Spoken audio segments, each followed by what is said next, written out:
Donc vidéo sur l'affaire Angot, esclavage, etc. Euh, Là, je suis vraiment obligé de faire une vidéo parce que toutes les vidéos que j'ai vues sont absolument consternantes. Il y a un manque d'analyse, c'est effrayant. Alors, d'abord, quand on veut analyser quelque chose, bon, il faut le faire sérieusement, c'est ma spécialité. D'abord, il faut comprendre qu'on n'est pas couché, c'est une émission enregistrée. Donc, ça veut dire que ce qu'on vous montre, c'est ce qu'on a envie de vous montrer. Ah, c'est fatigant d'être obligé de mettre toujours les points sur les i, c'est quand même assez fatigant, quoi. On a atteint un degré de... Enfin, bon. Donc, qu'est-ce qu'on y voit? On y voit Angot, et c'est pas Angot, hein, on y voit un duo Angot-Gisbert, qui sort des énormités sur l'esclavage et la comparaison avec la Shoah. Et on voit bien entendu Ruquier qui est là, qui se délecte, hein, qui se paluche. Et donc, on voit bien que c'est quelque chose de préparé et de voulu. Alors, réfléchissez, voilà. Alors, qu'est-ce qui se passe? Bien entendu, ça y est, c'est parti, hein, la communauté africaine, hein, des gens, des associations, tout le monde monte au créneau. Et ça surréagit, le colonialisme, les blancs, on s'en prend plein la gueule, hein, c'est vous, moi, voilà, on est remis sur la sellette. Parce que une personne détraquée comme Angot dit quelque chose, ça y est, c'est nous qui prenons, quoi. Bon, on a l'habitude. Bon, ensuite, il y a une lettre d'excuse, donc les choses sont dans les règles. Ce qui fait qu'il n'y aura pas de sanctions, tout va bien. Enfin, il n'y aura pas de sanctions, oui, si c'était d'autres, il y aurait quand même une sanction. Alors, au total, qui c'est qui est mis sur le banc des accusés? C'est les blancs. Vous, moi, tous les blancs, quoi, en tant que blancs.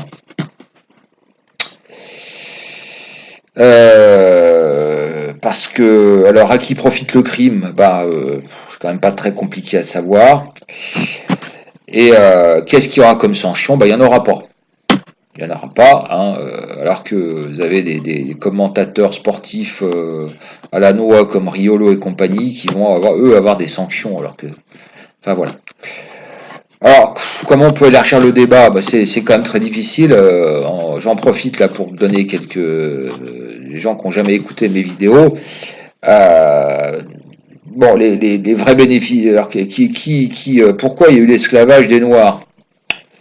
Est-ce que c'est par sadisme, par racisme? C'est parce que les gens c'était une espèce de club là qui disait quel plaisir de voir souffrir des Noirs, voilà. Donc, bon, alors bien évidemment, c'est du capitalisme, hein. C'est du capitalisme, c'est faire du profit,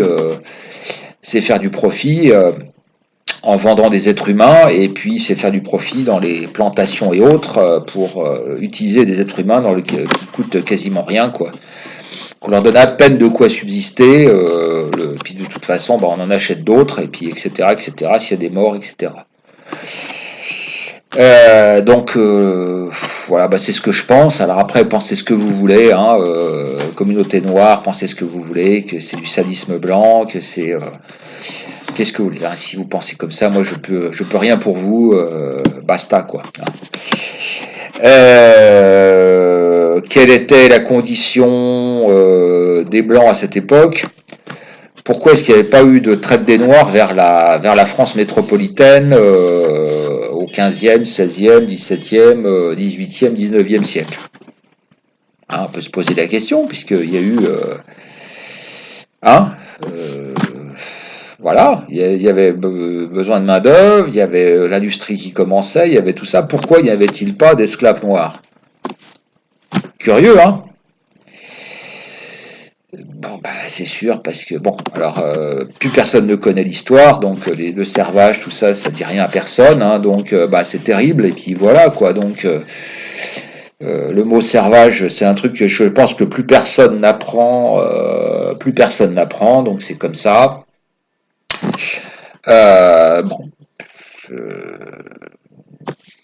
Tant pis, quoi, qu'est-ce que vous voulez que je vous dise? Alors, en tout cas, en passage, bravo aux profs d'histoire, hein. Bravo, avec tout mon mépris, vous avez bien fait votre travail, vous êtes de très bons auxiliaires du capitalisme. Voilà.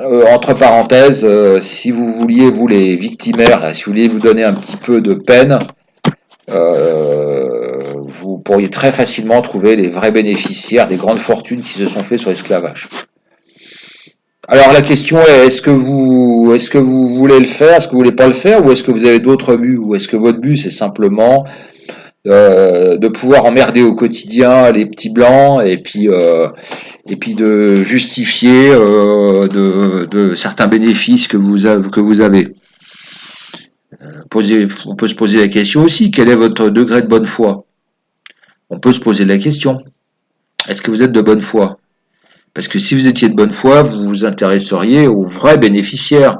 Moi, je connais les noms des familles, je connais même les villes. Il y a même des villes où la bonne bourgeoisie a créé 100% de sa fortune sur ça. Donc, si moi je le sais, il n'y a pas de raison que vous le sachiez pas. Hein. Donc, alors, je ne comprends pas pourquoi vous n'avez pas fait cet effort de trouver les vrais bénéficiaires. Mais je pense que ça, enfin, en fin de compte, ça vous intéresse pas. En fin de compte, ça vous intéresse pas. Vous voulez simplement bénéficier d'une position victimaire et c'est tout quoi, vis-à-vis de la société française. Et je pense que je fais pas insulte à votre intelligence. Si vous voulez pas le faire, c'est que vous voulez pas. Hein. Et donc vous voulez continuer à faire les victimes. Puis en fin de compte, à emmerder les petits blancs qui n'y peuvent rien. Donc je pense que vous êtes de mauvaise foi tout simplement.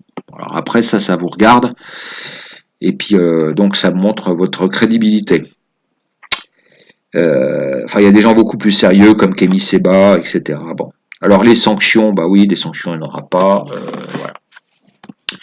Donc voilà, j'ouvre le débat et puis je vous renvoie à votre analyse, je vous renvoie à ça et je vous mets en lien donc une vidéo là de typique de victimisation. Voilà.